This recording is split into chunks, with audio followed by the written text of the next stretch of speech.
My journey in seeking freedom.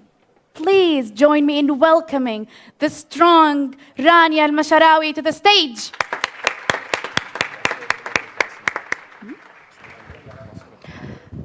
I wrote this speech in the dark. My electricity goes off often because I'm writing from Gaza, Palestine. Since 2006, we have 3 to 6 hours of electricity per day, and you never know when it's going to be. I drink polluted water. I don't have access to prepared healthcare or reliable electricity, and I'm subjected to frequent bombings. My name is Rania Mashharawi, and I am Palestinian who was born and currently lives in Gaza. Gaza is only 25 miles long and about 15 miles wide. According to Wikipedia, is considered as the largest open-air prison in the world. Limitations in Gaza are real. Many people just give up trying because in Gaza there is no future for our children. And you never even manage to go out to see the rest of the world until you die? I've always asked myself, where is freedom? How does the world look like out of this prison? Are there people behind the huge concrete wall that surrounds Gaza from all directions? I've always wanted to travel, see the world, meet new people, and have a clear sky with no warplanes and rockets. I want to taste for a single day the taste of freedom. I remember one day while I was filming the beautiful blue sky. I remember one day in age of 12 watching cartoon. In it, there were cousin that I never heard of.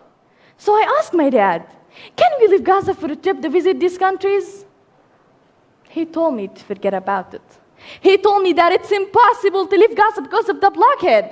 And he reminds me with the same word. Rania, Gaza is a prison. Gaza blockade that it's imposed by Israel has started 1 year after I was born. For my generation, we are the unlucky ones. Most of our populations in Gaza are young. Those are 15, 17, or even 22 have no idea about how the world looks like out of this prison. Their knowledge about outside of Gaza is very limited about what they see in the internet or in the TV. But actually, when you want to watch a full movie where it really happens that you don't have electricity for more than 3 episodes, I honestly never had the opportunity to watch a full movie, which was a simple right for me as a kid to watch cartoon. So, I had to sit and think, how can I get these simple rights?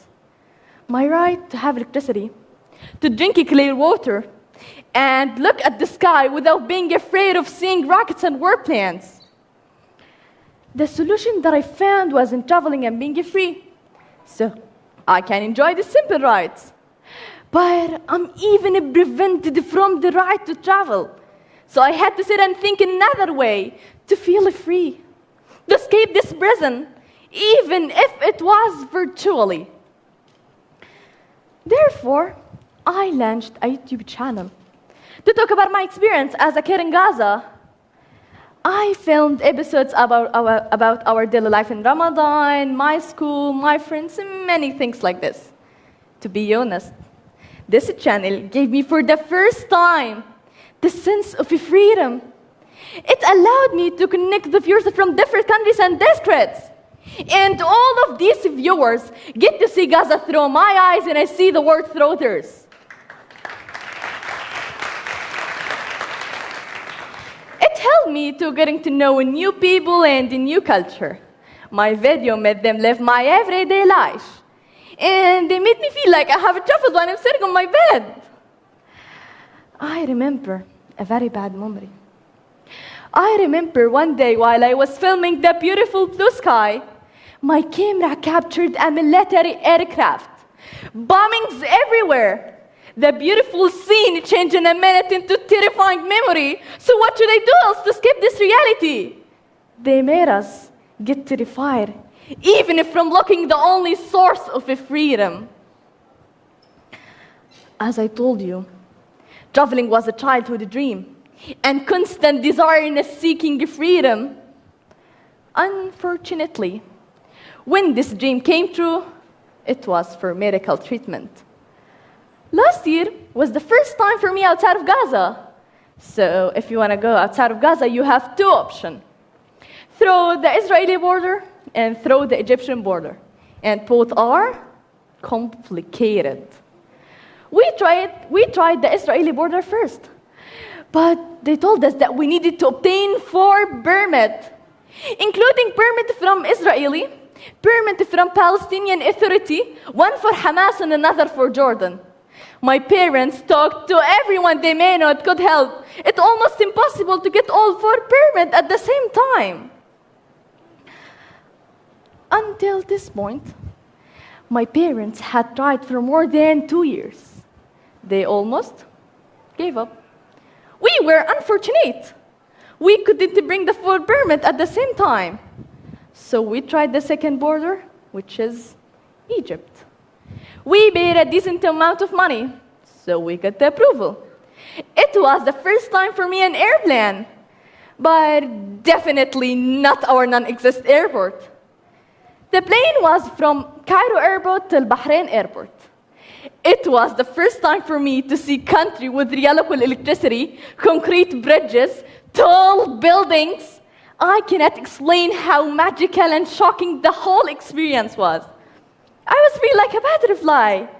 So I asked myself, why people need enormous buildings? Why streets are so wide? Everything was incredibly new to me.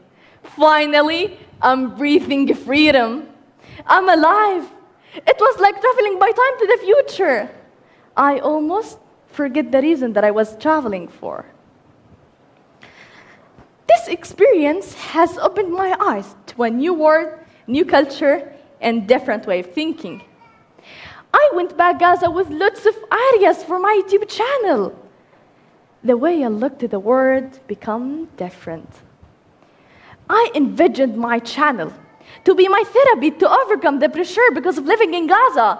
But now I want to use it as a platform to speak up to the world about rights, freedom, and how it will be magical if the other 2 million people experience it, the freedom I have felt for a while.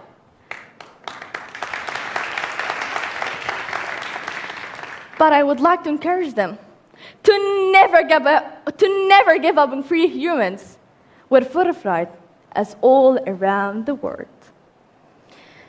In jungles across the world, some flowers broke the rocks and to blossom to remind the world that their streets were once fertile ground inhabited by creatures with full of life.